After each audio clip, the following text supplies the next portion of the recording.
Assalamu alaikum wa rahmatullahi wa barakatuh. Welcome to this year's seminar organized by Al-Ghaz Youth Wing Al-Fatih. This seminar is an annual program by Al-Fatih which serves to encourage the pursuit of knowledge. I am Muhammad Ashraf and I will be your MC for today. We will do our best to make all of you comfortable throughout your stay here. Alhamdulillah, for Allah has chosen us to be among His guests in His house to benefit from the myriad of knowledge to be shared today. We thank Allah for making it easy for us to make our way to the masjid despite the challenging weather conditions. Nonetheless, we give thanks to Him, our Creator, Provider and Sustainer, for this small trial He has presented us with. Sometimes the darkness is necessary to remind us of how beautiful the light can be. Alhamdulillah, we are honored to have with us today Sheikh Lecutre. Sheikh Lecutre was born and raised in Montreal, Canada. He went to study at the Islamic University of Medina for 7 years. There, he obtained a diploma in Arabic language, accompanied by a Bachelor of Arts degree in Theology and Usul Fiqh in 2010. Sheikh Dawood is currently pursuing a Master of Arts degree in Islamic and other civilizations at the International Islamic University of Malaysia. Inshallah, Sheikh Dawood will be sharing on 2 topics in a span of 2 sessions. The first topic is titled, In Times of Adversities, a Believer's Response. Life isn't always a bed of roses. Allah has placed us in His dunya for a reason. More often than not, He puts obstacles in our lives to test us. He mentioned in Surah Hud, verse 2, He who created death and life to test you, as to which of you is best in deed. And He is exalted in height, the forgiving. As a believer, how should we respond in such predicaments? Sheikh Dawood will share ways in which we should react when faced with challenges in our lives. The second topic is titled, Women in Islam, exemplifying the Sahabiyat, more particularly with respect to the great women in the history of Islam. The second session will be held after our break for lunch and Salat al-Dhuhr, which is at 2 p.m. inshallah. Following the lecture, there will be a Q&A session. If you do have any questions for Sheikh Dawood pertaining to the topic, do come forward to the mics to present your questions.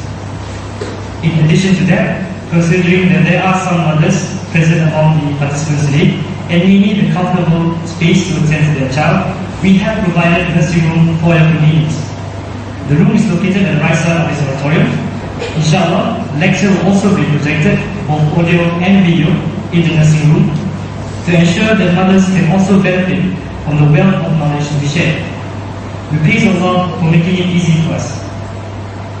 Without further ado, allow me to invite Sheikh Dawood up on stage to begin the first session. Sheikh, please. بسم الله الرحمن الرحيم الحمد لله والصلاة والسلام على رسول الله وعلى آله وصحبه ومن والاه أما بعد. My brothers and sisters in Islam, Assalamu alaikum wa rahmatullahi wa barakatuh.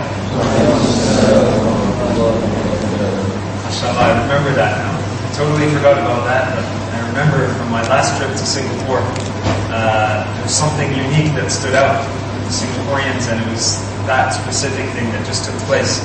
When you give salam at the beginning, mashallah, everyone in Singapore replies. Whereas everywhere else in the world where I go to, you have like 2 or 3 people whose voices you can hear. And that's a beautiful sign, alhamdulillah, that salam is being given and the sunnah of the Prophet sallallahu alayhi wa sallam is being fulfilled. My brothers and sisters in Islam, Allah subhanahu wa ta'ala has brought us here today. Alhamdulillah, this is something which is a blessing from Allah subhanahu wa ta'ala, and very beautiful and nice to see so many people here. I was told that this is more of a youth event, but I don't see too many youth unless people in Singapore really always look around the same age. So you can be 70 if you look young, you can be 12 if you look young as well. MashaAllah. Allah subhanahu wa ta'ala has united us in this city, in this country, and at the same time He has given us this beautiful blessing of haze, which is very nice because it creates a barrier there. I can't even see the sisters area. There's so much haze in this room. You know, it's filled up, and we have toxic levels of haze, And I was joking with the brothers before, saying maybe I'm going to wear my mask while I do the lecture, because I do have asthma, very badly, but I have a bit of that. Allah subhanahu wa ta'ala united us here today to talk about some of the things that we go through in life, some of the things, the trials, the tribulations, the difficult times that we may face during our life, and how to deal with those problems. And one of the things that we need to point out is the beautiful, beautiful, beautiful story of the Prophet Yusuf alayhi salam. Prophet Yusuf alayhi salam, his life, his story that we can find in the Quran is a beautiful story that gives us, time and time again, examples of how you can go through hardships and get yourself out of it. Yusuf alayhi salam shows us the tool that is used, the method that is used by every single prophet, and is something that was preached by every single prophet. It is something that was encouraged that we implement in our life by every single prophet and messenger of Allah subhanahu wa ta'ala. The question is, how strong do we hold on to that tool? And that tool is patience. That tool is patience.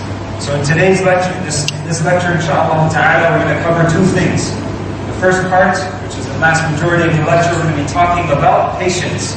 And in the second part, we're going to talk about dua. So there's two important things that you need to remember. And I always say, and I always remind everyone at the beginning as well, I see everyone has some sort of pamphlets, leaflets, some sort of handouts in front of them. MashaAllah, this is Singapore, everyone has electronic gadgets. Everyone has some kind of electronic gadget. Even if you don't know how to use a touchscreen phone, you still have one. I don't know how you use it, but you still do. So Allah subhanahu wa ta'ala gave us these tools to use them. Put them on airplane mode, because right now you're in the airplane, you're on a journey towards pleasing Allah subhanahu wa ta'ala. Put your phones or whatever in airplane mode, or put them on silent, and use them to take notes. And I want to remind each and every one of us that that is something that we should make a habit of doing. That the companions of the Prophet sallallahu alaihi wasallam, they were gifted with this ability to memorize. They used to memorize everything that they heard or saw. Yet today we commit so many sins in our lives that we have difficulty memorizing things. And this is why we need to learn to write. Because if we don't memorize and we don't write, how are we going to preserve the knowledge that's out there? So I encourage everyone to do that, inshallah ta'ala, and to try and learn one thing that you can implement in your life from this lecture. And as I said, I wrote it down simply to allow us to choose. Either I'm going to make more dua, or I'm going to increase my patience. We'll talk about those in detail, inshallah ta'ala. Allah subhanahu wa ta'ala says in the Quran, Ya ayyuha alladhina amanu isbiru. Ya ayyuha alladhina amanu isbiru wa sabiru wa rabitu wattaqu واتقوا الله لعلكم تفلحون. Allah subhanahu wa ta'ala tells us very, very clearly in the Quran that patience is something that is needed to be developed in our lives. Patience is something that we must have in our life. Patience is something that without it you will not succeed. Ya ayyuha alladhina amanu isbiru wasabiru. Allah subhanahu wa ta'ala emphasizes patience. Have patience and grab hold on to that patience. Be someone who is patient. Be someone who is steadfast upon what Allah subhanahu wa ta'ala legislated. Follow the sunnah. وَاتَّقُوا اللَّهِ. Have taqwa in Allah subhanahu wa ta'ala. لَعَلَّكُمْ تُفْلِحُونَ. That inshaAllah ta'ala, if you do that, if you have some patience, and you hold on to it, and you're known as someone who deals with things in a patient manner, in a very patient fashion, then Allah subhanahu wa ta'ala, He will grant you success. You will be from those that are successful. But you need to have trust in Allah subhanahu wa ta'ala. You need to have taqwa. You need to believe that Allah subhanahu wa ta'ala, there's some hope that I will be forgiven on the Day of Judgment. And know that there is a punishment from Allah subhanahu wa ta'ala should I cross the lines and fall into the boundaries of haram. So Allah subhanahu wa ta'ala tells us clearly in the Quran the importance of patience. Let's switch back to the surah that we mentioned, Surah Yusuf, where the Prophet Yusuf alayhi salam is tested from the very beginning of the surah. He comes to his father and he mentions to his father, Ya abati inni ra'aytu ahada ashara kawkaban wash-shamsa wal-qamara ra'aytuhum li sajidin. That he saw in a dream the sun, the moon, and 11 stars bowing down to him. So he tells his father of his dream, and his father tells him, keep this to yourself. This is a good sign. This is a sign that something good is going to happen to you in your life. The reason why we mention this is because when you look at the life of Yusuf alayhi salam, all the trials that he went through lead back to this verse. All the trials that he went through in his life lead back to that verse. Until the very end of the surah, when you see he's united with his family. So we'll go through it shortly, inshallah. He's tested with going with his brothers. They go out and they play in the fields. And then they come back and they tell the father, you know what, Yusuf was eaten by a wolf. When in reality he was in a well. Imagine being faced with that as a child. You're placed in a well. Forget being a child. Imagine you right now being placed in a ditch in the ground. And you can't get out. Would you not say that that's a trial from Allah subhanahu wa ta'ala? Would you not say that this is a test that you're going through? This is something that is very difficult. You feel as though you will never survive. You will never come out. There's no hope for you. You're stuck. And until your body gives up, you will remain in that hole until your life is taken away.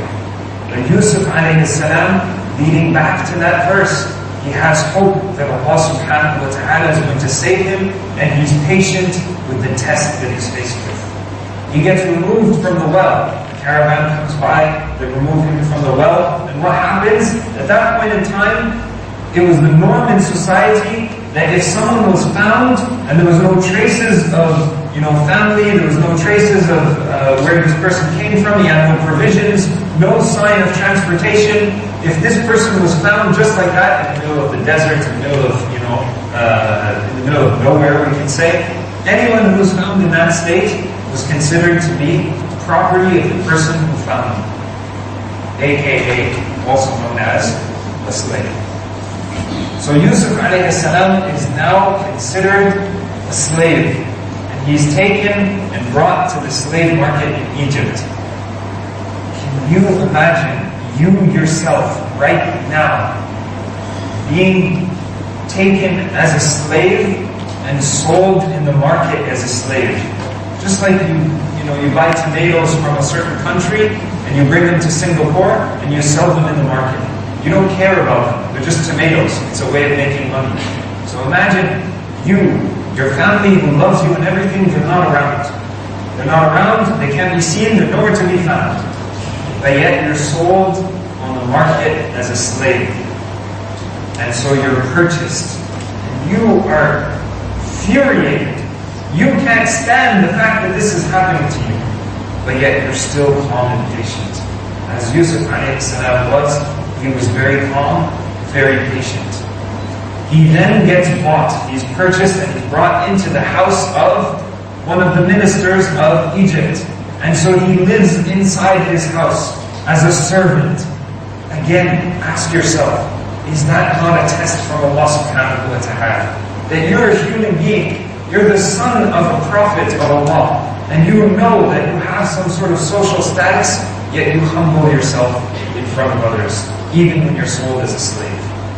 Yusuf alayhi salam was not you and I. Okay, he was not you and I. He was, as we just said, the son of a prophet of Allah subhanahu wa ta'ala.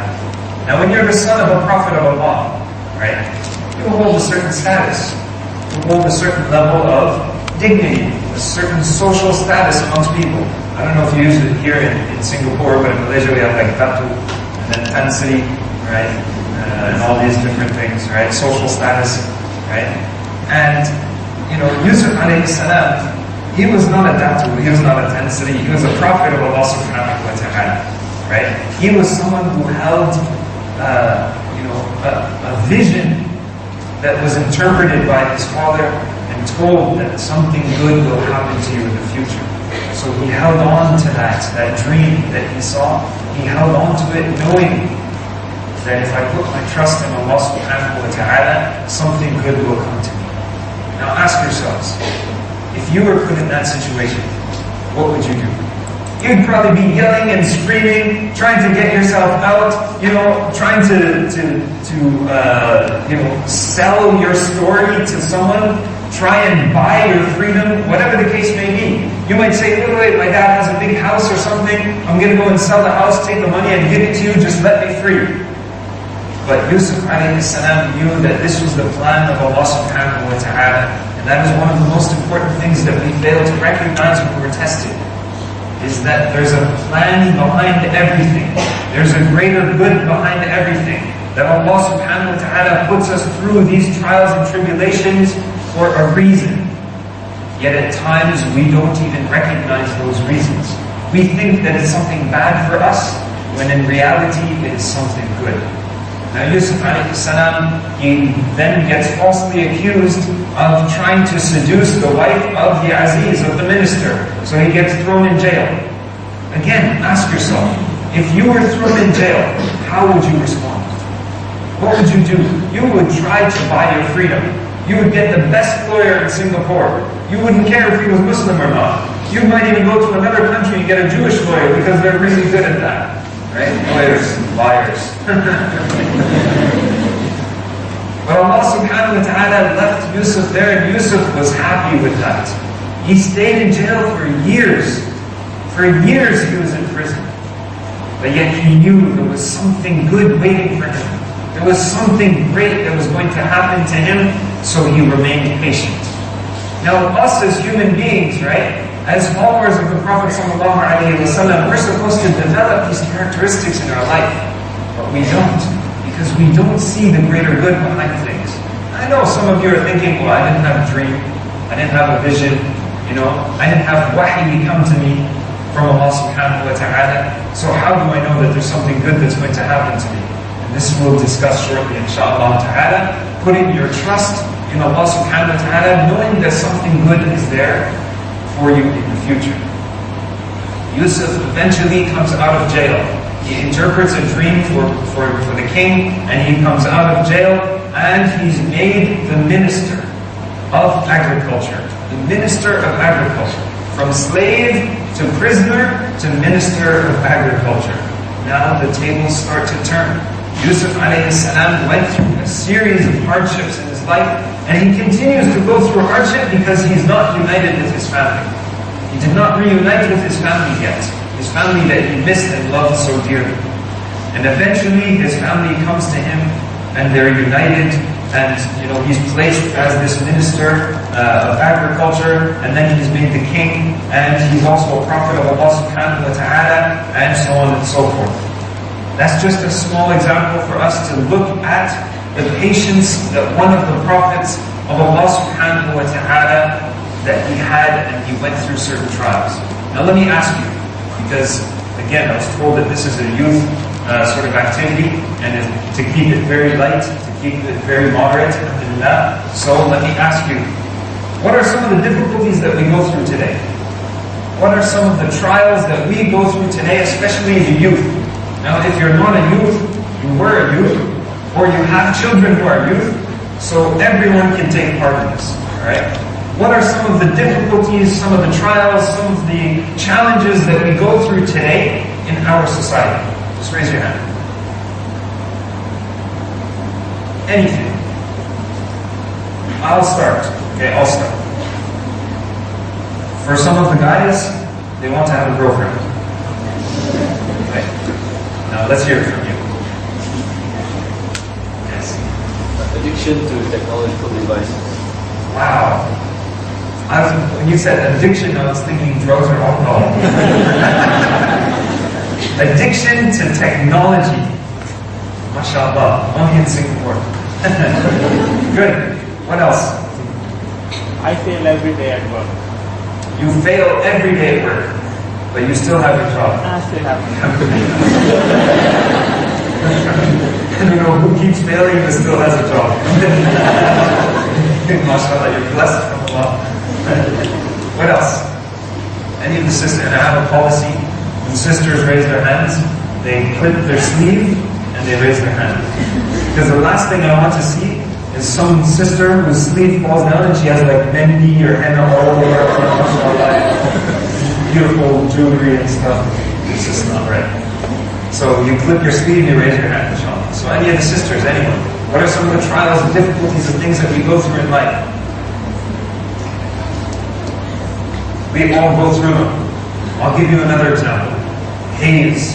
I gotta wear a mask when I go outside. It messes up my beard. Anyone else?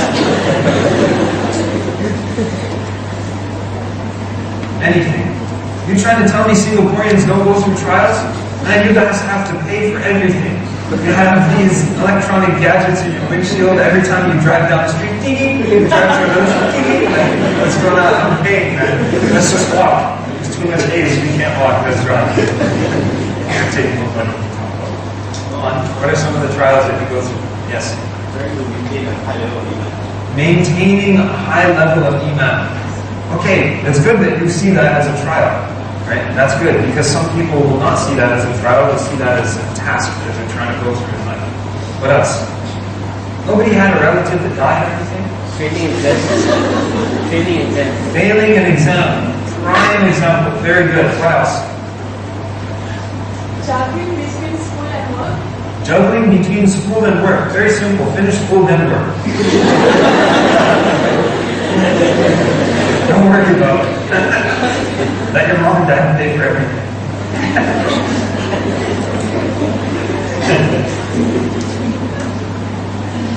Let's take this example that the brother mentioned. What was the example again? Failing an exam. Failing an exam. Sometimes failing an exam can be a blessing from Allah subhanahu wa ta'ala. Right? I know parents in Singapore are very strict when it comes to their children's education. Sometimes too strict. To the extent that your child feels they can't fail, and the only thing they do is just study to pass the exam, but they don't study to learn. To learn and to implement this knowledge. And I will give you a personal example of the first time I failed, not an exam, an entire subject. I was a student in Medina, and I failed. I failed in Mustawa Thalith, Tadribat, Allah Musta'an. It was one of the most difficult exams that I wrote in my life. I went in there, this was in my second year at Medina, right?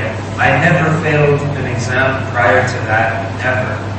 Not that I can remember in my life, right? But when I went to Medina, I was learning Arabic. It was new. When I first went to the country, I didn't know any Arabic whatsoever. I went there and, I landed in the country. I had a piece of paper that was written by the Imam of my masjid in Canada, said, take him to Al-Jamia Islamiyya in Medina Munawwara, right? It was written in Arabic. So I just showed it to the taxi driver, and Sheikh David Aziz, he told me it would cost you about 40 ringgit, 40 reals. Just give that to the driver, show him the paper, it'll take you there. I didn't know any Arabic. I showed up there, the only thing I knew was Assalamu alaikum, wa alaikum assalam. And if someone asks you how you are in English, you say Alhamdulillah. Right? If someone asks me Kayfa halak or Kayfa al-hal, I have no idea what he's saying. SubhanAllah. In my second year in Medina, right? I passed my first 2 semesters, went home for the summer. After that summer, the first summer that I went home, came back to Medina, I was in my 3rd semester of the Arabic Language Institute. I failed the first subject I've ever failed in my life. And I was so upset and so disappointed. I couldn't come to terms with myself to say, to basically accept that I was a failure. I failed. But subhanAllah, the second time that I did that subject, I learned things I never even knew were in that book. Even though I almost memorized the book from cover to cover before the exam. I learned so many things that were between the lines. And that is one of the blessings of failing an exam. Or blessing of failing a subject. Because the second time that you do it, you learn so many things And you also learn to develop yourself into an individual that will accept when you fail. You failed, alhamdulillah. That is something that Allah wanted from you. And so when you fail an exam, it's a blessing from Allah subhanahu wa ta'ala. There's a reason why you failed that exam. Maybe you need that subject in the future to be who you become. Right? Maybe you will need, for example, that science exam that you failed, or the IT exam that you failed, right? Because you're going to be someone big in that sector or that field in the future. So you need to be good at that. And Allah subhanahu wa ta'ala wants to make sure that you develop a love and a desire for what you're doing, and not just do it for the sake of doing it, or for the sake of passing the exam, or pleasing your parents. What are the other things that we mentioned, right? For example, someone dies. How many people here have been faced with a family member or a relative or a very close friend that passed away? Raise your hand. Right. The vast majority of us. Would you not say that that is a trial? Would you not say that that is a difficult time for you to go through? Especially when one of your parents passes away, or one of your children passes away, or a brother or a sister passes away. That is a test from Allah subhanahu wa ta'ala. That is very difficult to go through. But the fact that you're patient while going through it is pleasing to Allah subhanahu wa ta'ala. Inna Allah ma'as sabirin. Allah subhanahu wa ta'ala is with those that are patient. And it is only with the pleasure of Allah subhanahu wa ta'ala that we succeed in life. So if we want to get through certain tasks, we want to pass an exam, you want to pass that trial, you want to get over the fact that this relative passed away, you want to figure out how you're going to live the rest of your life because your husband passed away, or your wife passed away, or your father or your mother passed away, or your son or your daughter passed away. You turn to Allah subhanahu wa ta'ala. And that is how you're going to pass your exams. That is how you're going to get past that trial, that difficult time, that test of someone passing away, or whatever the case may be. Your addiction with technology. Who was it that mentioned it? You, right? Addiction with technology. An addiction is an addiction. Whether you're addicted to technology or you're addicted to cigarettes, which if you are, today is the worst day for you to be outside. And if you're addicted to drugs or alcohol, these are things that you can seek the assistance of Allah subhanahu wa ta'ala with. You turn to Allah and you ask Him to help you, to guide you, to show you the way. And we'll take a few examples of that, inshaAllah ta'ala. One of the questions that I want to ask each and every one of you is, how do we achieve patience during those trials? And this is what I'm going to mention to you. It's a 4-step process, or the 4 ways that you can achieve patience while going through these trials. Right?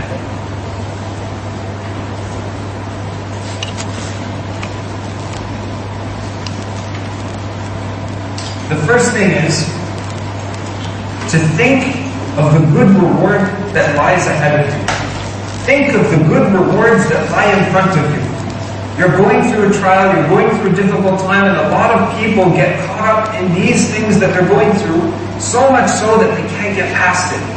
They can't excel. They can't do anything new. They can't go beyond that stage, that phase of depression, sadness, difficult time. I failed an exam. I'm addicted to technology. I can't get away from it. How do I get away from it?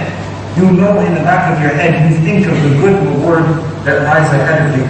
And the more that we believe in the rewards that are waiting for us, the easier it is to have patience. Now think of someone who's addicted to technology, right? Someone who's addicted to technology, but he thinks of the future. Maybe technology is not going to exist in the future, right? Oh no, what are we going to do? The good thing is, if technology doesn't exist in the future, right, you won't have to spend money on buying a new Samsung Galaxy S5, right? You won't have to spend money on buying a new iPhone 7.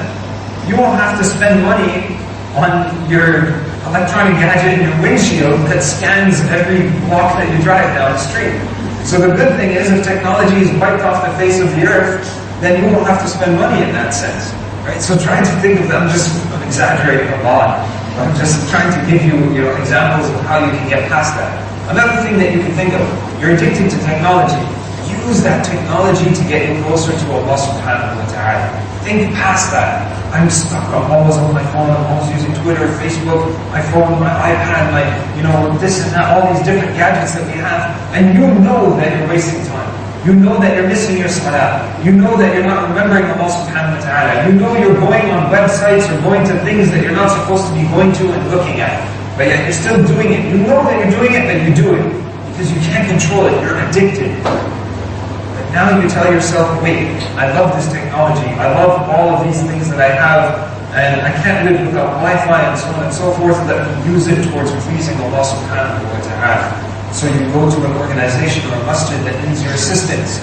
They say, look, we want to make this video, a promo video for some event that's happening in our masjid. You say, great, I'm going to do that. So you go online, you start to use all the gadgets you have, you start to program, you do all these different things using the technology that you're so addicted to please Allah subhanahu wa ta'ala.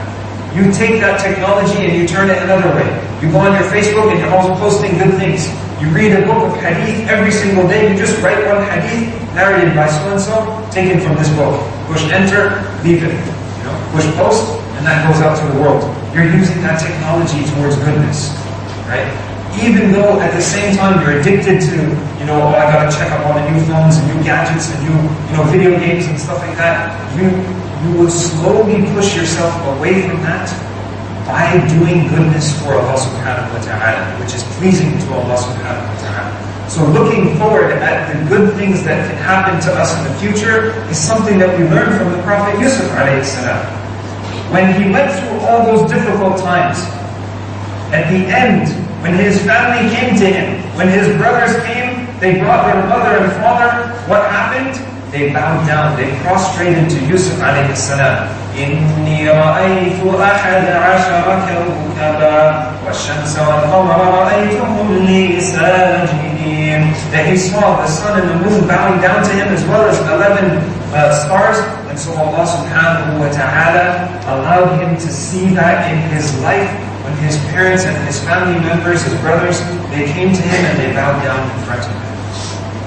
And this was a form of greeting at that time. So it was something that was legislated and permissible at their time. So we don't say that, we're not allowed to bow down in front of anyone. That is part of our sharia as the ummah of the Prophet ﷺ. But at this time, that was something that was legislated and permissible. So he saw that happen. And that hope that he had throughout his entire life of being in a well, taken out of the well, being claimed as a slave, being sold in the slave market, being a servant inside someone's house, going to jail after being, falsely accused of trying to seduce a woman who was of high status and nobility. Yet Yusuf alayhi salam had patience and he always hoped for something else. He knew that there was going to be something better to come because he put his trust in Allah subhanahu wa ta'ala. So the first thing that we cover is the fact that we look forward to something good, a good reward is going to come in the future, inshaAllah ta'ala. The second thing, expecting and hoping for a time of ease. Expecting and hoping for a time of ease. Let's take the example of Ibrahim alayhi salam, the Prophet Ibrahim. Prophet Ibrahim alayhi salam, in his story, which we're not going to discuss, there was a part in that story that's very interesting. Really, really interesting. And Ibrahim alayhi salam, he really needed the help of Allah subhanahu wa ta'ala, and he expected the help of Allah subhanahu wa ta'ala, and he had such a strong level of hope and expectation and conviction that the help of Allah will come to him should he follow and be obedient to Allah. And that is the time where he was being thrown into the fire. That is the moment that Ibrahim alayhi salam was being thrown into the fire. Now the people, they built this huge fire, bigger than this room. It was so big that they had to build it outside of the town that they were living in. And it was massive, to the extent that birds that flew over the fire, they would get burnt and charred, and they would fall into the fire. That's how big it was. It was so big, they couldn't walk up to the fire and push Ibrahim alayhi salam into it. They had to move back and build a catapult, tie him down to the catapult, and throw him into the fire. But if you're tied onto a catapult, how are you going to be released? Once the catapult flies up, how are you going to be released and fly into the fire? Because they tied him down to it. The fire was so big and so strong that the ropes that they tied onto him, right, the ropes they tied his arms and legs down with, when they reached a certain height, because of the strength of the fire, it would melt and burn away the rope, and then he was released and thrown into the fire. That's how strong it was. That's how big the fire was. Yet Ibrahim alayhi salam, he went along with this plan, knowing firmly and having hope and expecting Allah subhanahu wa ta'ala to save him. He knew that there was either success written for him now or success would be written for him later. So he was calm, he was patient. He went along with what they were doing. They tied him down to this catapult, he's away from the fire, and they decide it's time to launch him in. They release the catapult, he flies, the catapult comes up into the air. You have to imagine, it's a huge catapult. Very big, very large, because the fire is massive, and when the catapult reaches a certain height, it burns off the ropes, and then Ibrahim alayhi salam is launched into the fire. The second those ropes burn and he's released, he's now flying through the air. Now imagine, this is for you, so I'm going to do this. Ibrahim alayhi salam is flying through the air. Right? That's what we think. At that moment, Ibrahim alayhi salam is flying through the air. The angel Jibreel is sent by Allah subhanahu wa ta'ala. He comes to Ibrahim alayhi salam and he says, do you need anything? Now imagine, Ibrahim is flying through the air. He's released from the catapult. He sees the fire in front of him. Birds that are flying on top are being charred and falling down into the fire. What does Ibrahim alayhi salam say? He says, from you, nothing. From you, Jibreel, I don't need anything. Nothing. I don't need anything from anyone. But from Allah, I need help. So from you, he tells Jibreel alayhi salam, from you, I don't need anything, nothing. Knowing that his conviction is with Allah subhanahu wa ta'ala. And at that very moment, Allah subhanahu wa ta'ala commands the fire to be kuni bardan wa salaman ala Ibrahim, to be cool and calm and peaceful for Ibrahim alayhi salam. So he's launched into this fire, he's flying through the air, Jibreel comes to him, do you need anything? All of us would say, yes, please, help me, do something. Let me sit on your wing, whatever the case may be, just take me away from this fire. Ibrahim alayhi salam says, no, from you, I don't need anything. Imagine the expectation that you have, knowing that Allah subhanahu wa ta'ala is going to help you. Now when we're faced with a trial or a difficulty, right? Someone passes away in our family, right? Sorry, just opening my throat. We're faced with a trial, and we hope that Allah subhanahu wa ta'ala is going to help us, but we're not convicted. We're not certain. We're still, holding a sense of doubt inside of us. What if I don't get through this? Let's just say you lost a certain amount of money in a business transaction. Now you're trying to figure out, what am I going to do? I have to sell my house. I need to move. We can't afford all the things that we had in our life. This is a very difficult time for us to go through. What are we going to do? And a lot of the time, we say, inshallah, Allah's going to help. You're like, yeah, inshallah, Allah's going to help. And yes, we have to take action. We have to tie our camel and then put our trust in Allah. But the thing is, we don't put full trust in Allah subhanahu wa ta'ala. We feel as though it's the end of the world. And this, the fact is, and the reason why we say this is because we see it happening today. One of the most popular drugs on the market is antidepressants. People are depressed. People are really, really depressed. I don't know how it is here in Singapore, but in North America, you're lucky if you go an entire day asking people, are you on antidepressants, and not a single person says it. You're lucky if out of 100 people, 50 people don't say it. Right? That's how many people are on antidepressants. So many people are taking pills to make themselves happy, to make themselves forget their hardships and their difficulties. Yet Allah subhanahu wa ta'ala gives us the pill in Islam, and that's patience. Just be patient. Have trust, hope, taqwa. Put everything you got in Allah subhanahu wa ta'ala, knowing that He's going to get you out of it. Yet we don't do this. We don't do what Ibrahim alayhi salam, what he said at that crucial moment when he's going through a test beyond any test we can ever imagine. You know, someone brings a candle and says, I'm going to torture you by putting your hand over that candle for 5 minutes. You're going to yell and scream and do whatever it is to get yourself out of it. And that's just one candle that's lit with one match. Just like one candle. Yet Ibrahim alayhi salam is thrown into this fire, and the conviction that he has is so immense that it puts out that fire. It puts out the fire because Allah subhanahu wa ta'ala commands the fire to be cool and calm and serene for Ibrahim alayhi salam. And he lands in the fire, and then he walks out of the fire not even being burnt or touched at all. And that is the type of exam that we want to pass in front of Allah subhanahu wa ta'ala. Failing an exam, a subject at school or university, yes, it's a difficult thing. It affects your future, it affects your GPA, your grade point average and all that. But subhanAllah, the real test is not in this life. The real test is how we're going to pass in the hereafter. This life is a test, but in an entirety, it's a test. Every single event we go through is part of the greater exam that we go through when we stand in front of Allah subhanahu wa ta'ala. The third thing, the third way that we acquire patience, or the third way that we try to implement patience in our life is by thinking of Allah subhanahu wa ta'ala's blessings, which we already have.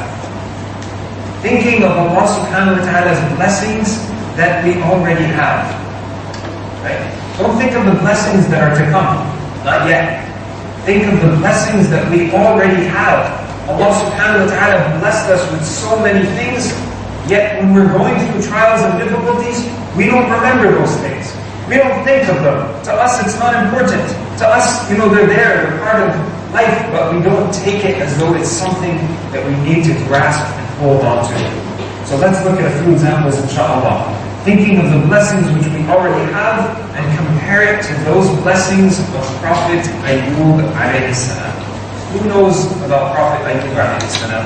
What was his test? What was the difficulty that he went through? Sickness. Before sickness, what did he go through? Sorry? Loss of wealth. Okay. Loss of wealth. After that, what did he go through? Prophet Ayyub alayhi salam was one of the rich prophets. Rich in many aspects. Rich in his taqwa of Allah subhanahu wa ta'ala, yes. But he was rich with wealth, with land. He had lots of it. He had loads of wealth. He was also rich with family.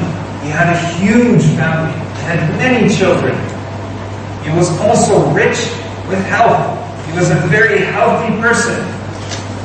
Really, really good, healthy individual. He was also rich with a very nice, very beautiful, very obedient wife. A wife who stood by his side no matter what they went through.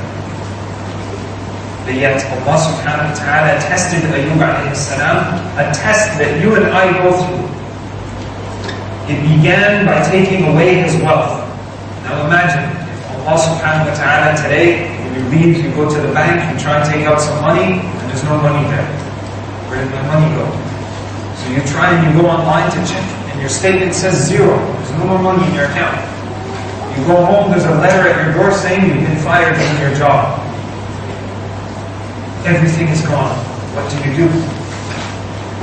Ayyub alayhi salam was tested by all his wealth being taken away.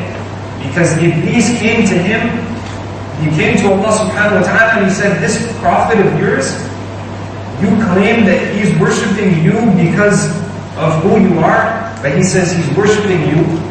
Shaitan is telling Allah subhanahu wa ta'ala, he says he's worshipping you because of all the things he has. If you take those things away, you'll see he won't worship you anymore. This is where Shaitan challenges Allah subhanahu wa ta'ala. This is a prime example of arrogance. When you challenge Allah subhanahu wa ta'ala, you think you're better than him. And this is something that we do regularly, but we don't even know it. We miss one of our prayers on purpose. We're challenging Allah. We're challenging Allah by saying, I don't feel like I need to pray right now. You legislated that I should pray, but I don't feel like I need to pray. I'm too busy having dinner with my friends. Okay? I don't need to pray right now. I'll pray later. I'll pray tomorrow. And tomorrow you never end up praying. Right? So this is where Iblis challenges Allah subhanahu wa ta'ala. He comes and he says, take away all his wealth and you'll see he won't worship you anymore. So Allah says, you think so? Okay. He takes away all the wealth of Ayyub alayhi salam. And Ayyub alayhi salam still worships Allah subhanahu wa ta'ala. Shaitan comes back. He tells Allah subhanahu wa ta'ala, you know, you blessed him with such a nice big family, he has so many children. I bet you if you take away his children, he's not going to worship you anymore. So Allah subhanahu wa ta'ala says, you think you know what you're talking about? Here. He removes all his children. All of his children pass away. All of his children, gone. No more children. You might have one child or two children. I know in Singapore the maximum is probably two. It's too expensive. You might have one or two children. Imagine those two children pass away. What are you going to do? What are you going to do if your children pass away? You start to cry and start to scream and say, why me? Why is this happening to me? I don't deserve this. Why is this happening? Right? You start to complain to Allah subhanahu wa ta'ala. You're not happy with what Allah subhanahu wa ta'ala is giving you. But at the same time, Shaitan now comes back and says, you know, that Prophet Ayyub, I bet if you take away all of this health, you'll see he's no longer going to worship you. So Allah subhanahu wa ta'ala says, you think so? I'll take away his wealth. His health. So he takes away the health of Ayyub alayhi salam. He lived around 80 years with nice health, with good health. He was a healthy person for 80 years. And then for the next 7 years, he lived in a very difficult, sort of healthy environment, or a very difficult way in terms of his health. He lived to the extent where people didn't even want to see him anymore. His outward appearance was so disturbing that people didn't want to see Ayyub alayhi salam. You know, today we can compare it to someone who, for example, has a skin disease, you know, or they might have some sort of disabilities, and people are like, you don't feel comfortable looking at them. Even though you know this is normal, this is from Allah subhanahu wa ta'ala, yet you feel a sort of discomfort when you see them. And so this was the case with Ayyub alayhi salam. So much so that Shaitan now goes to the wife of Ayyub alayhi salam and whispers to her and says, you know, look, all the people around here, they don't want to be around your husband anymore. They don't want to see your husband even. He's too ugly to sight, right? For your eyes to see him, it's disturbing. Forget about talking to him or being with him and looking at him and so on. Just to be around him is something that's disturbing. So she goes to Ayyub alayhi salam and complains to him and says, you know, how long are we going to wait? How long is this going to happen to you? Are you going to stay like this forever? What's the deal? And subhanAllah, he gets really upset at this point in time. He lost his wealth, and that was okay, and she was fine with that. He lost his family, that was okay, and she was fine with that. That was a test from Allah, right? He then lost his health, and eventually he was on the verge of losing his wife. His wife was no longer someone, you know, she loved him dearly, but she did not want to, you know, continue in this way. This was something very difficult. So he got upset, and he said, how many years have I had good health? And she says, you know, approximately 80 years. And then he says, how many years have I had these difficulties, you know, this health problems? And And she says, 7 years. And so he says, do you think I can compare all those years of good health with these few years that I've had, a difficult time? And you compare it to our own life. Right now, a lot of people outside of these doors are suffering, maybe even some people inside these doors are suffering from breathing issues, right? Having a difficult time breathing. They may even go to the hospital and be admitted. Or you have a family relative or a friend who, for example, had cancer or was diagnosed with some sort of illness that they needed to be hospitalized for a day or a week or a month or 2 months or a year, whatever the case may be. But during that point in time, that test, that difficult period, are you happy with Allah subhanahu wa ta'ala's decree? Are you happy with it?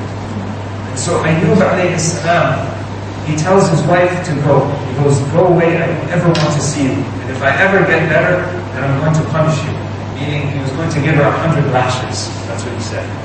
Right? And all the sisters were like, oh, wait a second. We'll discuss this in a minute. We'll clarify it. It's not part of the topic, but we'll clarify it too. So she leaves after a period of time, right? She came back because she couldn't stand being without Ayyub alayhi salam. She wanted to be with him. She loved him dearly. They were married, they lived together, they had a huge family together, and she wanted to be with him. She came back only to realize his health was restored to him. And so Allah subhanahu wa ta'ala showed her and him that when you're patient with what Allah subhanahu wa ta'ala gives you, Allah will give you more. To the extent that all of his children that he had before, Allah subhanahu wa ta'ala gave him the equal amount in number and double. So Allah subhanahu wa ta'ala doubled up the amount of children. So if he had 20 children, Allah gave him 40. If he had 50 children, Allah gave him 100. If he had 100 children, Allah subhanahu wa ta'ala gave him 200. So he doubled the amount of children. And Allah subhanahu wa ta'ala gave him back all the wealth. So much wealth that one day Ayyub alayhi salam was showering, he was taking a bath, he was showering, cleaning himself, and Allah subhanahu wa ta'ala sent down from the heavens, sent down locusts, right? It's like a grasshopper, a locust, right? But they were golden locusts.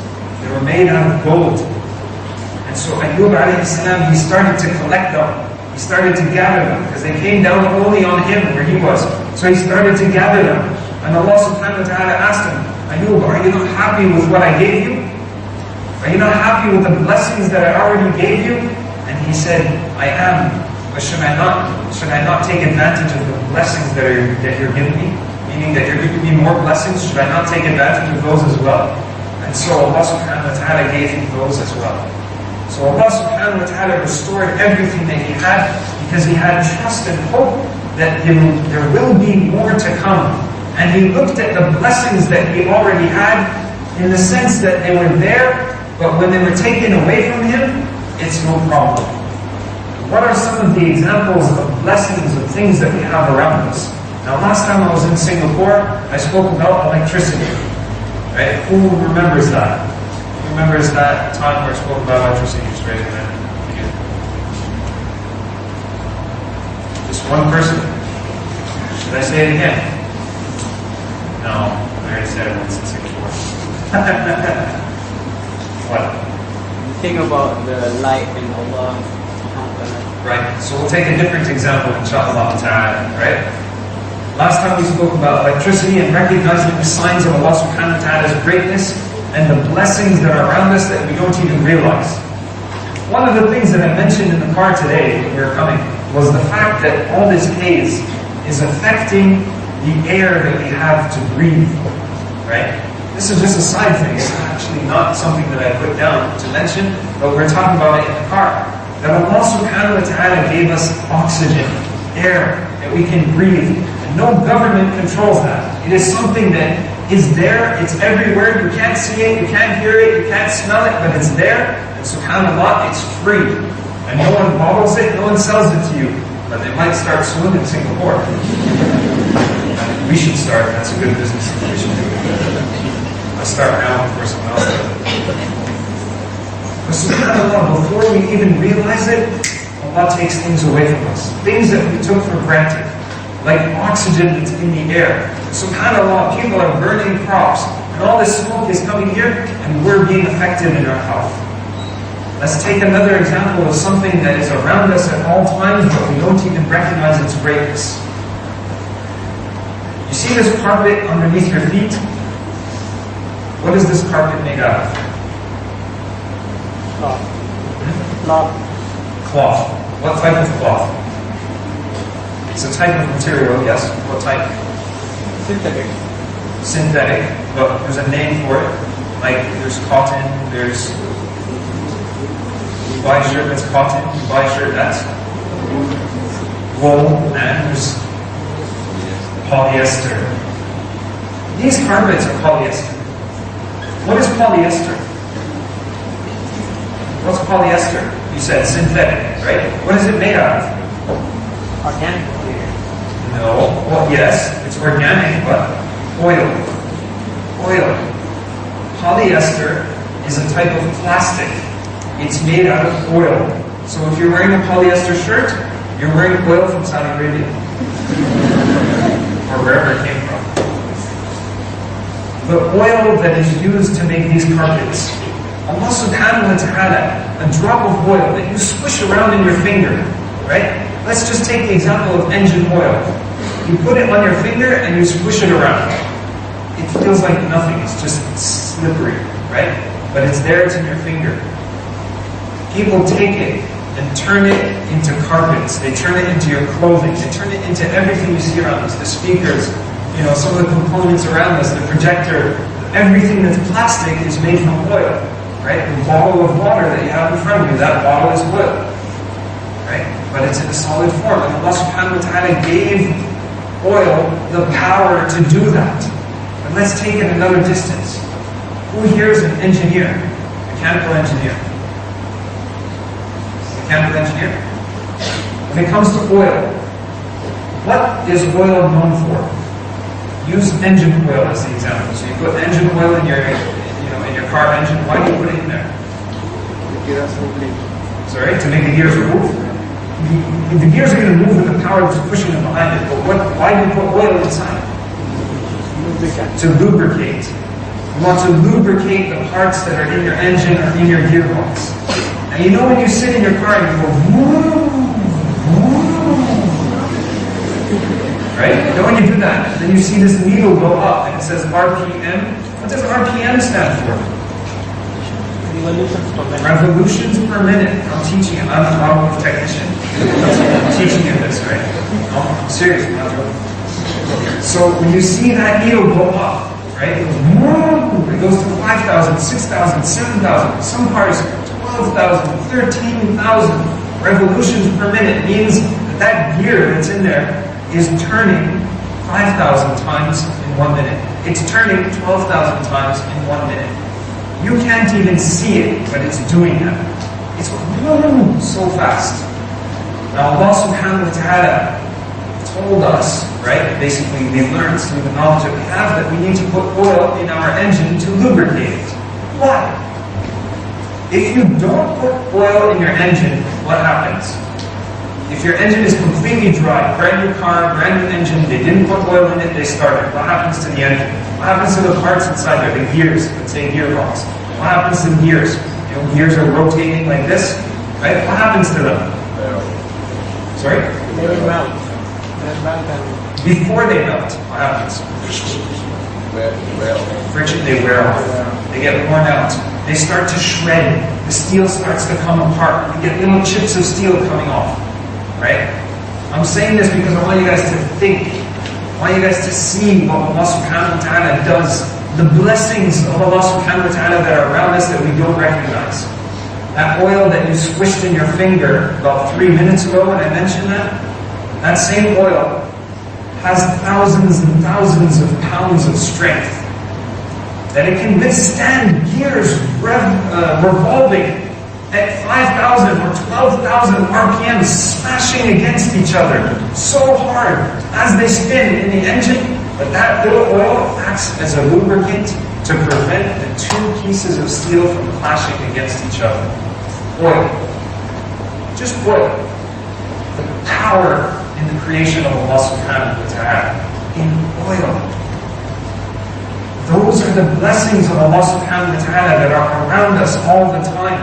And that same oil we take and we turn it into carpets, we turn it into chairs, we turn it into clothing, we turn it into, so many people have watches, made out of plastic. Everything around us is plastic. Water, we drink water out of plastic.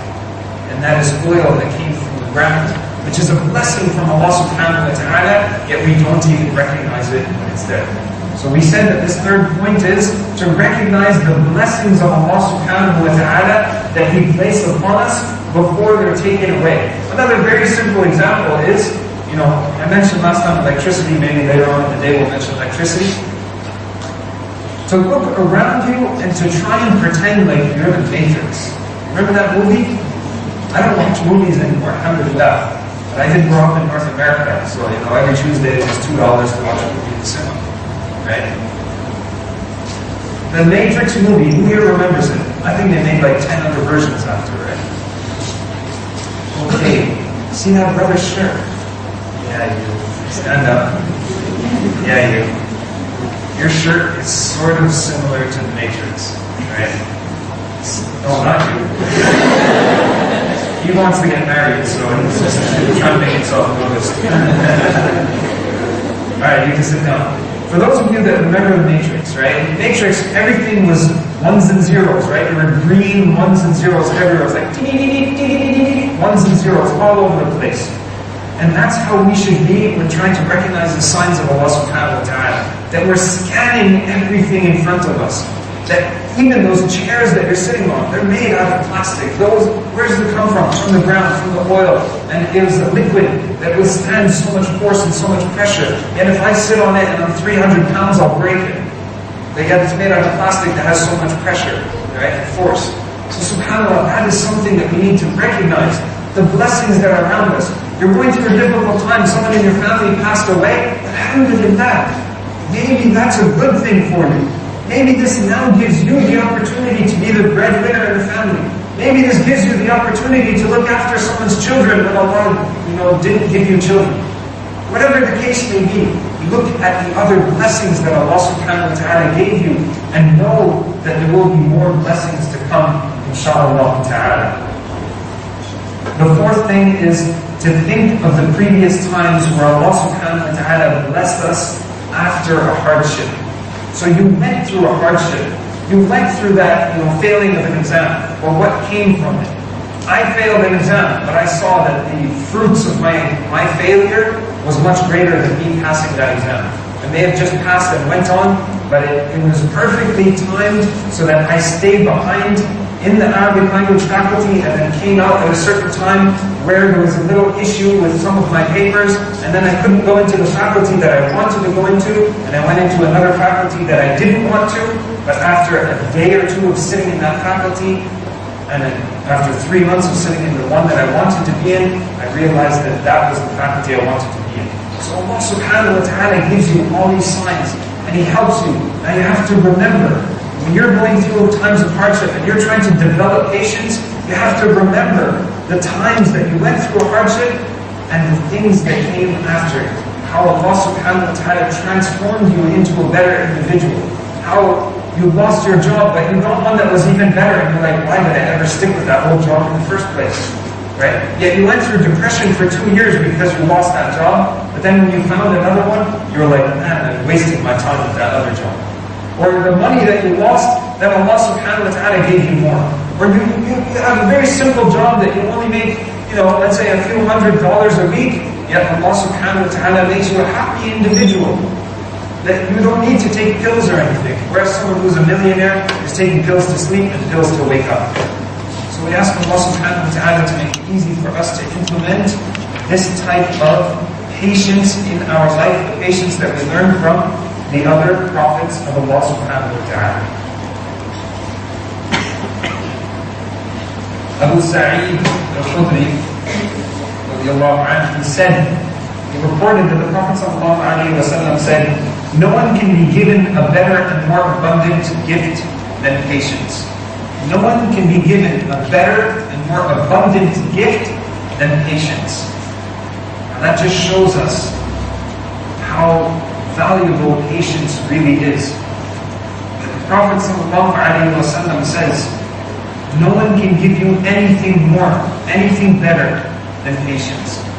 And subhanAllah, sometimes you go to a job and you get loads of money, but if you don't learn any morals or values throughout that job, people look at you as someone who's a tarnished individual. Whereas if you go to a job where it's less pay, but yet there's some sort of respect, you learn to be a better person, you carry yourself better, you hold values and morals in your life, that is more beneficial to you. And this is what the Prophet ﷺ is trying to show us. That you can be gifted with millions and millions of dollars, and a big house, and 5 cars, and 30 children, but you won't be happy because you didn't develop as an individual. You won't be patient with the things that you go through in life. Whereas if you have patience, whatever you have, whether it's millions or a few dollars, you're happy. And that is a beautiful gift from Allah subhanahu wa ta'ala. Lastly, before I finish, my brothers and sisters in Islam, I said that I was going to talk about dua. And I only wanted to touch upon dua in a very short, very slight way. But it is a very powerful thing to understand. That there is something in our life that if we do, we will enjoy it, we will begin to love, and we will want to do it more and often. And in fact, a lot of the time we ask ourselves this question. When it comes to the qadr of Allah subhanahu wa ta'ala, when it comes to the decree, what Allah subhanahu wa ta'ala willed to happen, sometimes we're not happy with it. Right? Sometimes we have an issue with the qadr of Allah subhanahu wa ta'ala. We say, why is this happening to me? Why me? Why am I going through this? And we start to question, if Allah wanted me to pray, I would pray. If Allah wanted me to fast during Ramadan, I would fast. Yeah, I'm a Muslim, but if Allah wants me to do these things, when He wants me to do it, I'll do it. Right? But a lot of people fail to recognize that dua is something that the Prophet ﷺ said can change your qadr. It can change the outcome of your situation. So you're going through a hardship, you're going through a trial, you're going through difficulties, and you want to change that, you make dua. You turn to Allah and you make dua. Because dua is so powerful. Many of the scholars say it's the weapon of the believer, right? And people say, as Muslims, you guys fight, you have swords and all this different stuff. But subhanAllah, our weapon is not swords. Our weapon is dua. That when we are fighting our own nafs, our own desires, and this is specifically for you because you're mentioning an addiction, whether it's an addiction to electronics, gadgets, or an addiction to drugs, or an addiction to cigarettes, or an addiction to having a boyfriend, or an addiction to having a girlfriend, or an addiction to just chatting with the opposite gender on Facebook or Twitter or whatever the case may be. Whatever addiction you have, you can get out of it very simply and very easily if you love Allah subhanahu wa ta'ala so much that you constantly turn to Him and make dua. Because when you make dua, as the Prophet ﷺ said, you can change the outcome of whatever you're going through. So we ask Allah subhanahu wa ta'ala to make it easy for us in our lives. Those that are going through trials and difficulties, may Allah subhanahu wa ta'ala make it easy for each and every one of us. We ask Allah subhanahu wa ta'ala to save us and protect us from any trials, any difficulties, any hardships. We ask Allah subhanahu wa ta'ala to make this haze go away, because I don't like the fact that it's in this room as well as outside the room. It's not good for our health, and we ask Allah subhanahu wa ta'ala to save us from all these difficult things that we go through in our life. Sallallahu wa sallam wa barak ala nabiyyina Muhammad wa ala alihi wa sahbihi wa sallam.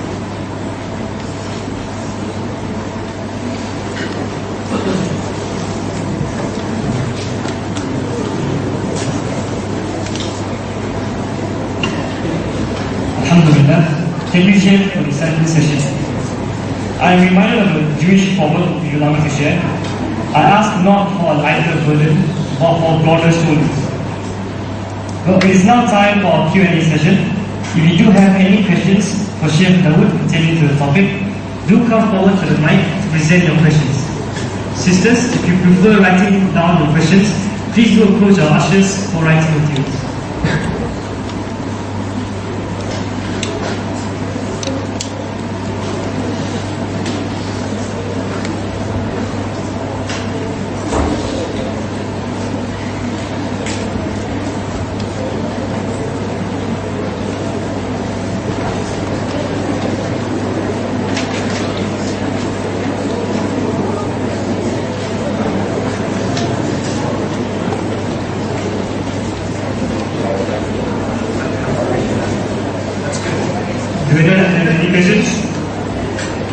Okay, this is one thing that I like to do. I like to do it for two reasons. I like to have a Q&A session where the questions are written down. For two reasons. First of all, I get to filter through them and I can see which ones are relevant to the topic, depending on time. If you don't have enough time, then you can just set them to the side. The second reason is sometimes people are scared or shy to come up to the microphone because then it identifies who you are asking that question. So if you have any questions, write them down and send them up, inshallah. I'll give you like 30 seconds to a minute. You can just pass them over to the volunteers. Whoever's a volunteer that's in here, you can just stand up on the sides, especially in the sisters area. Any volunteers? Or officials? Well, not volunteers, but officials. inshallah.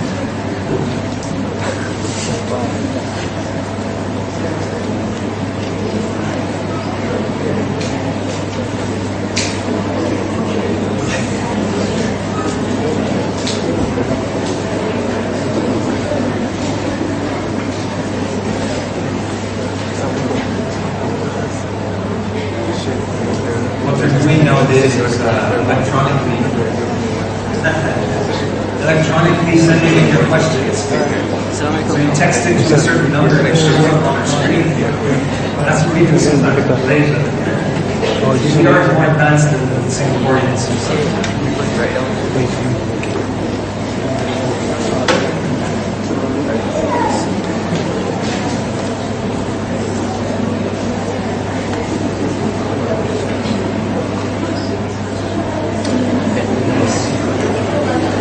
Okay, this is a question that came up, which is true. I said I was going to clarify it, and I didn't. And the question was, I didn't mention what happened to the wife of Ayyub alayhi salam. Right? Sisters probably want to hear it, but they didn't hear what I just said. Too busy. Right? So the question was, what happened to the wife of Ayyub alayhi salam? He said he was going to lash her 100 lashes. 100. Allah subhanahu wa ta'ala actually commanded him to fulfill his oath. Because he swore by Allah that he was going to do it. So Allah commanded him to fulfill his oath and to lash her 100 lashes. But he also commanded Ayyub alayhi salam to take a fistful of grass.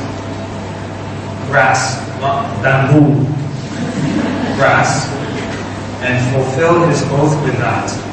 So it's like taking a strand of hair, right? Like brother has long hair, I grab your hair and just going like that. Just going like this 100 times. So it's like going like this 100 times. To fulfill the oath, but Allah subhanahu wa ta'ala showed His mercy that you need to fulfill your oath, but you can change the way that you fulfill it. So you said you're going to lash 100 times, but what are you going to lash with?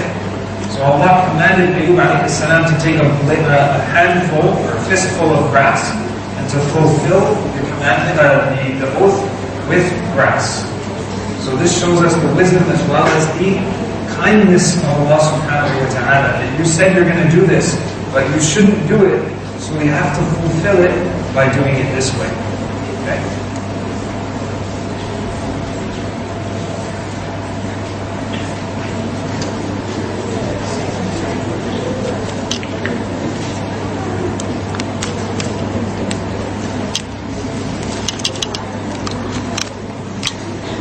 Oh, I knew this was going to come.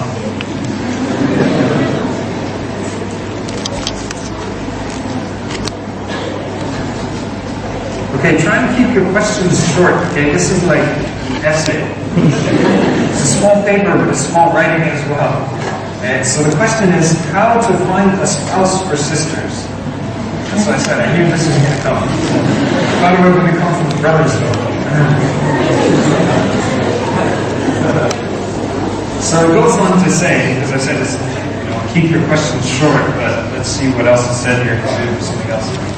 Get involved in Muslim society groups in schools and universities, and we see someone who can be our potential spouse, and we kind of have an attraction for each other. How do we go about to manage the solution? We are too young or not in a serious situation to get married, but we also don't want to be in a relationship. There's no such thing as being too young to get married, yet we feel an attraction. We want to get married. We want to do things with each other, but we're too young. You're not too young if you want to do those things. You're not too young if you want to do that. So basically, the question is, you need to ask yourself, what have you been doing to contribute towards assisting your marriage? Facilitating you getting married. One of the biggest problems that people have when it comes to marriage, and I don't know why Singaporeans are asking me, but I think that this must be a Malaysian. Malaysians are always asking me about marriage. One of the biggest problems that people have is, as a youth of 15 years old and up, if you are not married and you have not spoken to your parents about marriage, you're making the biggest mistake of your life. If you're 15 or up, in fact, even if you feel that at 14 you're starting to think of marriage, start to communicate with your parents. Tell your parents, you know what, when I get married, I want to marry someone that's this short. And I want this person to have, long hair. And I want this person to know Arabic. And I want their middle name to be, Halima or something, whatever it means. Right? So you have to communicate these things with your parents. The problem is when you don't do that, and then you're 25 years old, 26 years old, and your parents are thinking, what is wrong with my child? Why are they getting married? Right? You will now come up to your parents and say, I want to marry that person. What do your parents say? What were you doing with that person every time you were out at night, late at night? They start to assume you were out doing something with this person. Every time you're on your phone, you're talking to that person. Why is it that you want to marry this person and not all the other people that are out there? What is it that you know about this person that attracts you to that person? Well, when you start to communicate with your parents from a younger age, about 15 years old and up, you start to tell them, you know what, when I get this age, I want to make sure that I'm married by the age of 20, for example, the age of 22. I want to make sure that, the person I'm marrying speaks English fluently, or speaks Arabic fluently, or whatever the case may be, whatever it is that you like. Tell your parents the things that you like. Communicate with them. They will help you to find that person. Now that you've found the person, right, it's just a matter of you stepping up to plate, like I was saying to Aisha. Go to your parents now and say, you know what, I found the person I want to marry, I'm not in touch with them, or if you are, then don't lie, right? Tell your parents how you got to know this person. Speak to your parents, be honest with your parents, sit with them. It's not easy, it's one of the most difficult things to do. But everyone that gets married or got married had to do it, and you will have to do it. You have to confront your parents whether you like it or not. So go to your parents and tell them, say, you know what, I like this person, I'm attracted to this person, and I may have spoken to them or gotten to know through other friends of mine that person is attracted to me and interested in marrying me as well. And so can we take this a step further? Can you go and speak to their parents or something like that, right? So you try and talk to your parents and communicate with them and let them know that, I want to go forth with this person, but I want to do it in a good halal way, so how can I go about that? And it's just by seeking the help of your parents, after seeking the help of Allah subhanahu wa ta'ala, by fulfilling His commands and the sunnah of the Prophet sallallahu alayhi wa sallam. Another question. Most women are wearing the tudung as a fashion statement.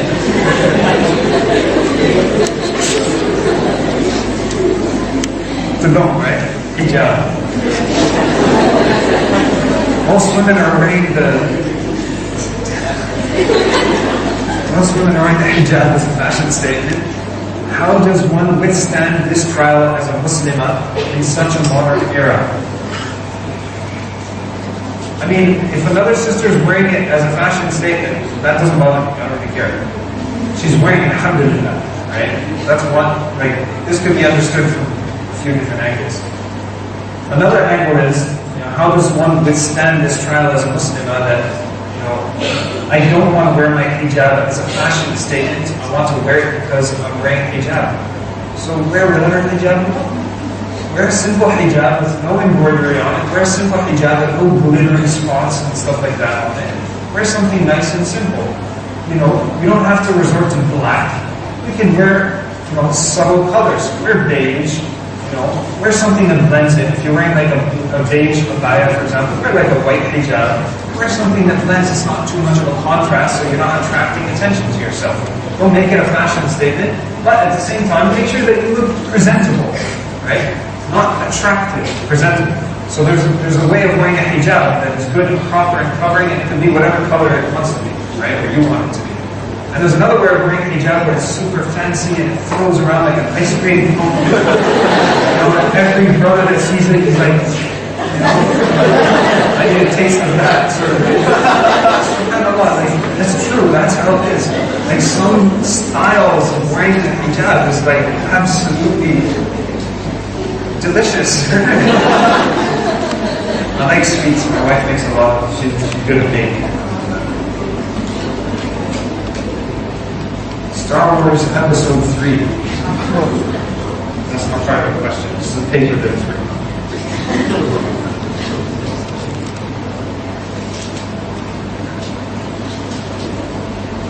When you say patience, do we just leave it to Allah subhanahu wa ta'ala? Do we just leave it to Allah subhanahu wa ta'ala as He knows or has certain the outcome? Or can we also do something to get out of that difficulty or trial? I think this was written before we finished speaking, right? We said that dua can change the outcome. So make a lot of dua. Ask Allah subhanahu wa ta'ala to make things better for you. Don't always ask Allah for something specific that you think should happen, because you don't know, that might not be the good thing for you. So for example, you're looking for a spouse, you want to marry someone, and you say, oh, Allah subhanahu wa ta'ala, please make me marry this person. You get married to that person, and you realize that that person is someone who beats you. Yeah, someone who physically beats you. Right? They're an abusive spouse. Now you made so much dua for this person. You wanted to marry this person. Allah granted you that. Because you're like, yes, I want to get married. Inshallah, I'll get married, fulfill half my deen. It's good. This is someone I'm going to spend my life with. And so you get married to them. And next thing you know, this person is abusing you. So when you make dua, also make dua to Allah subhanahu wa ta'ala in a general sense that, oh Allah, if this is good for me, and this shows us the importance of istikhara, if this is good for me, then make it happen for me and bless me with it. And if this is no good for me, then keep me away from it and protect me from it. So we make dua to Allah subhanahu wa ta'ala for things that we want, but we ask Allah subhanahu wa ta'ala to bless that thing as well, to make it something that's good and useful for us. For example, someone wants a car. Someone's 20 years old, 25 years old, and they never had a car. Their parents are like, no, not buying a car, not buying a car, not buying a car. 25 years old, they constantly making dua, oh Allah, I want a car, I want a car, I want a car. Why? I'm going to go to the masjid, I'm going to pray 5 times a day, I'm going to go for Fajr, I'm going to do all these things. 25 years old, the parents buy them the car. The day they get the car, they go out, they pick up some girls, they go clubbing, they do whatever it is, they drive off to Malaysia, they do what they want, they drive into Thailand, they spend time over there, khalas. We know the outcome of that. So, ask Allah subhanahu wa ta'ala to bless you with the things that you ask for as well. Right? To bless you and make them good for you. Sometimes we think that the things we have, right, or the things we want are better for us. Let's use an example of another one of the prophets of Allah subhanahu wa ta'ala. Nuh alayhi salam, right? He only had 2 children. Both of them were boys, right?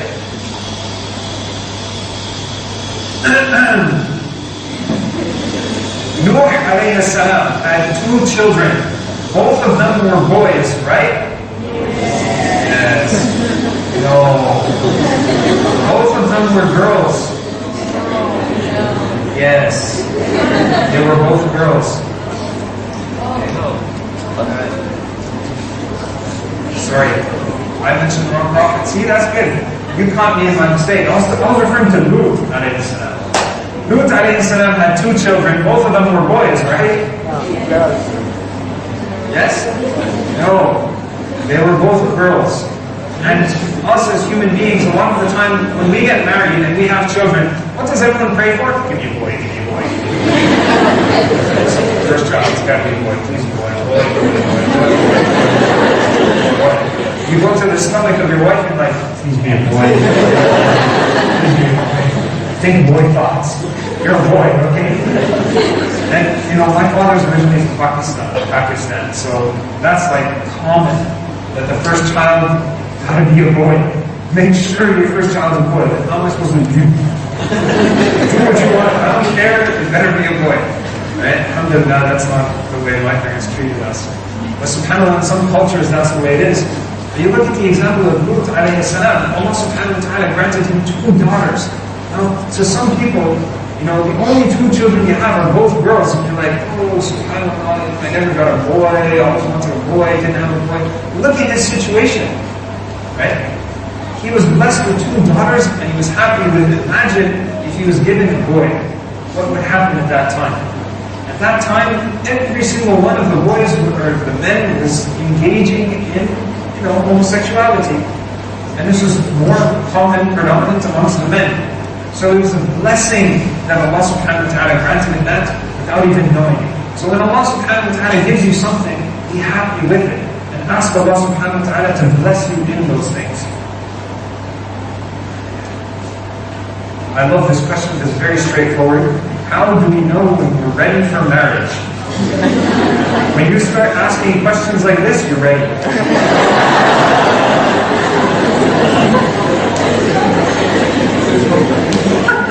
It's true. You just start asking, how do I know I'm ready for marriage? That means you're already having thoughts about marriage. You might already have someone in mind, or your eye on someone. You're ready for marriage. When you're mature, you're ready. Right?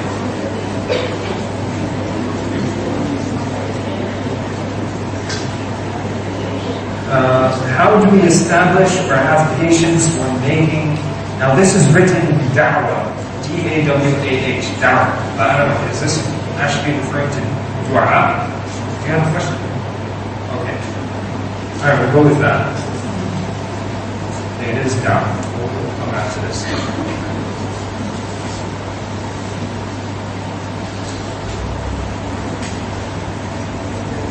Is it working? I think if you just speak, I might be able to hear it.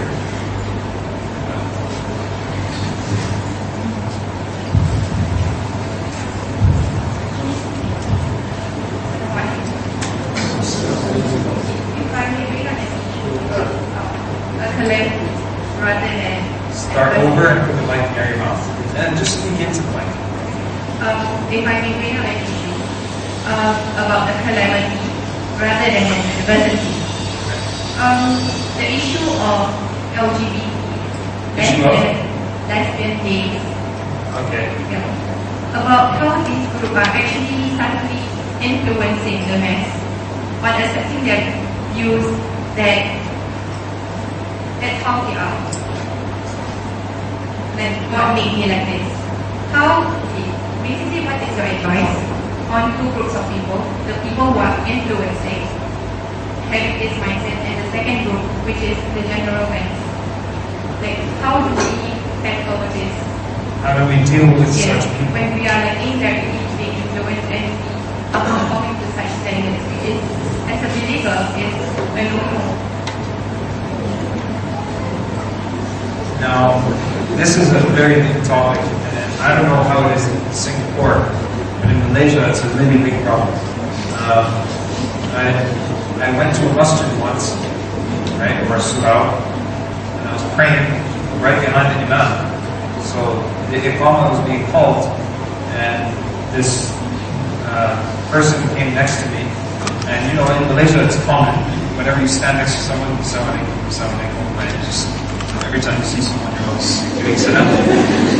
So I'm standing there, the imam is there, and the mu'adhin is like, there's a space at the mu'adhin, and I was going to move forward, but there were people coming. So this person came next to me, and someone came to the right, someone came to the left. I was on the left, I shook my hand, and I was like, you're not a guy. It was full-fledged woman, but it was a guy, dressed as a woman, like it was a transvestite. So this was something that shocked me, and this was in my first week of arrival to Malaysia. I hadn't started my degree yet, and I could have still gotten on a plane and went back home. But it was something that I noticed is very common in this part of the world, in Southeast Asia, right? And the question is, how do you deal with them? There's an even deeper question, though, sister. How do you deal with them when they're Muslim? How do you deal with them when they're not only born Muslim, but they're outwardly expressing their Islam? They're praying in the front row of the masjid, right behind the imam, and the imam sees them but doesn't say anything about it, doesn't address the case. What do you do? I just walked away. I can't pray next to this person. Like, this is just, you can't do it. And it's a problem that we need to use wisdom to try and tackle. To just say, no, don't do it, and push them away, it's not going to work. Lut alayhi salam didn't just tell the people, you're all going to be punished, just go away. He constantly kept reminding them that this is wrong. He used his wisdom. He tried to speak to them, but Allah subhanahu wa ta'ala didn't want that for them. So we do the exact same thing. We use wisdom, we try to speak to them, we try to convince them. Just a few months ago, a good friend of mine, he came to me, he says, when we were in high school, the same friends that we used to hang out with, we lived in the same neighborhood, so once every week or two, about 4 or 5 of us, we go out together and have dinner or something like that. He goes, one of the brothers that we go out with, he's not really a brother, he's a brother, but he doesn't show that he's a brother, right? But he goes, the problem is he's the most learned Islamically from amongst us. He knows, I think he said 24, 25 ajza of the Quran by heart. So he's like, every time we go to pray or something, we miss the salah, we go to the surah, and we pray together. And he goes, my other friends always push him up to lead salah. But anyone who walks by would say, what is wrong with these guys? They're praying behind the woman. So he says, what do we do? He said, you go and pray. You lead the salah. You be the imam. Any one of you should take initiative to be imam. He's like, yeah, but what about dealing with this person? Should I just cut them out of my life and never speak to them? I said, no. You try and give them some sort of guidance, some sort of advice, but make dua at the same time for them and for you to be guided. That, oh Allah, this is a trial, this is something difficult that I'm going through. Help me to try and give me wisdom in my words to affect this person, to change their heart, their state. Try and make it easy for me to convince them that this is not the right way. You will not always succeed. In fact, when you look at the other prophets, like, for example, Lut alayhi salam, who were the followers that were with him? Himself and his 2 daughters. And of all those years preaching to the people, only his 2 daughters listened to him, not even his own wife. And the same thing goes with Nuh alayhi salam. For about 950 years of living and preaching, telling people to come to the oneness of Allah subhanahu wa ta'ala, not more than 80 people followed him. In 950 years. So don't feel as though you need to go and change all of society. Yes, you try to do that. You try and be beneficial. You try and implement what the Prophet ﷺ and the other companions did to be an example for the rest of society. But don't feel as though you're stuck and it's not working. No, it'll work. Maybe your efforts are being used somewhere else on the other side of the world where Allah subhanahu wa ta'ala wants it to be used. So, be patient with that and continue to try and deal with these people in a nice way, but have some sort of limitations. Don't just freely invite them into your house. Don't have them, affect your children or your other family members or your younger brothers and sisters. Have some sort of barrier that, this person doesn't come over when we have events or, family get-togethers and stuff like that, whatever the case may be, but still try and keep some sort of contact with them. This question that we asked before, how do we establish having patience when making da'wah, for example, at workplace? You try. The fact that you wrote this question means that you already know this is an area that you need to focus on. Now you take a piece of paper and you write down, the issues I have with giving da'wah at my office place are 1, 2, 3, 4, 5. Now you start with 1. Try and neutralize that first problem that you have. Once you do that, move on to step 2. Neutralize what the second problem is. Step 3, neutralize what the third problem is. Right?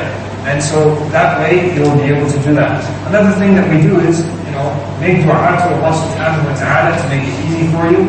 And use wisdom. Don't be harsh. Actions speak louder than words. Actions speak louder than words. So be the example that people need to see. They'll see you as a good individual, who, when you're, for example, you're a man and you're addressing one of the female employees at your place, you don't stare her up and down and look at her and stuff like that. And she recognizes that. She tells her friends, the only person in the office, even though I dress, like, mashallah, in Singapore, women here dress, mashallah, right? Sarcasm. SubhanAllah, like, the way that people dress, especially here, is ridiculous, right? Some of the women dress very indecently. But subhanAllah, she will tell her other friends who are non-Muslim or maybe Muslim as well, but not dressing properly, she will tell them, the only person who ever respects me in this office is that person who's a Muslim. And then they get curious and wonder, why is it that he treats her nicely? Does he like her? He doesn't show any signs of interest in her, but he treats her nicely because of his religion, his deen, the morals, the values, the ethics that he has. He lives by them. Time to pray, he goes to pray. Interacts with others, he does it in a nice way. He's always honest. He never cheats. If you borrowed $1 today, he'll give $1 back tomorrow. He buys us gifts, She brings us little candies at work and stuff like that. Whatever the case may be, you do nice things to try and show them that this is the example of Islam. This is the way we live. This is how we do things. And this is the last question we'll take, inshallah, because time is up. Okay, this is very general. How do we know if something is a trial or a punishment? It doesn't really matter. You try and get past it by pleasing Allah subhanahu wa ta'ala. If it's a punishment for you, alhamdulillah, you take the punishment. And that punishment in itself will be a trial. It will be difficult for you to go through it. For example, you may have committed many sins when you were younger, and Allah subhanahu wa ta'ala wants to punish you in this life and not in the hereafter. So He gives you an illness. He makes you really sick. Or He takes your eyesight away. And as the Prophet ﷺ said, someone is someone who suffers with their eyesight being taken away, but they're patient with it, there's nothing for them except paradise. Right?